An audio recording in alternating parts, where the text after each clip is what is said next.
to turn the AC on, turn the fan on in here because it's about to get hot.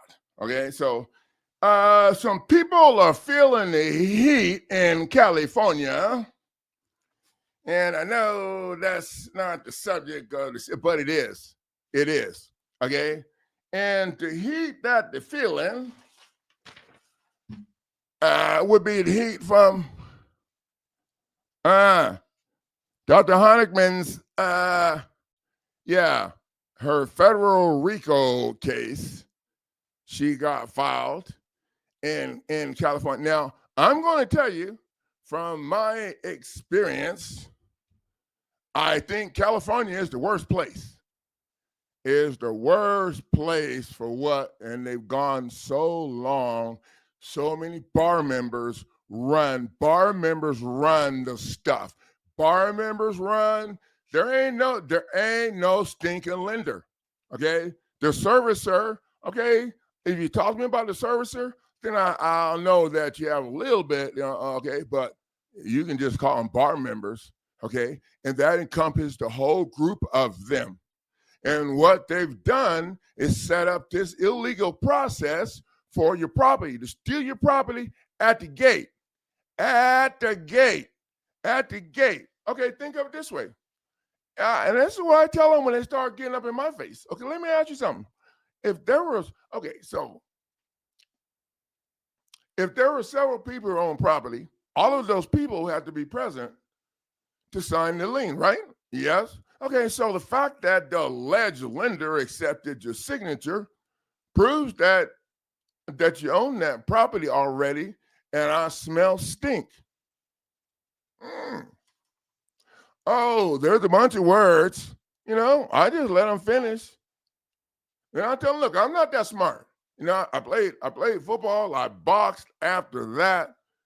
And I ain't never had to count the lights. I don't know how many lights the hell is up there because I ain't never had to count them. Okay, but what I'll tell you is,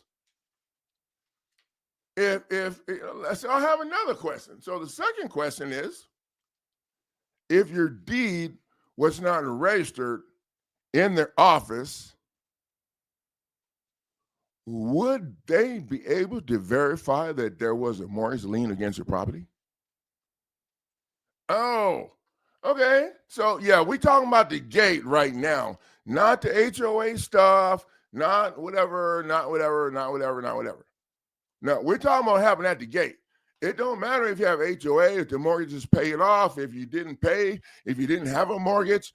If to have your deed in the office, then you wouldn't be here if the property taxes wasn't about to steal your property for you.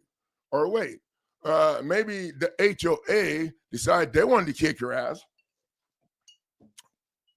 Okay. They already lined you up for it when they tricked you. And so the HOA,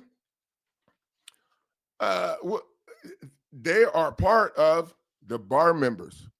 Okay, you can put whatever name on them that you want.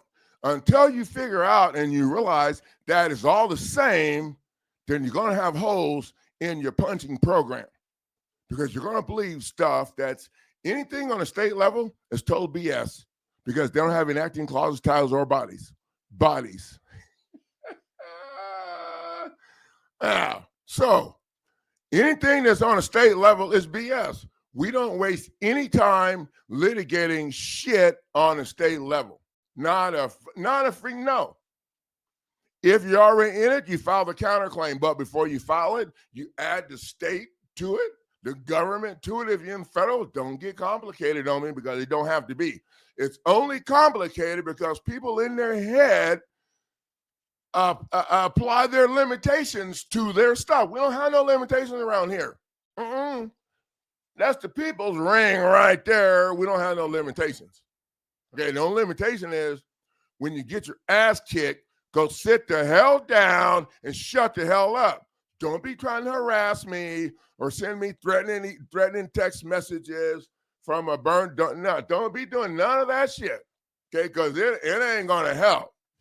Okay, because the RICO shit is filed right here, and this is why we started using the RICO in for the eviction process. When you come with their ass with the Rico shit, oh no, they ain't got hell no.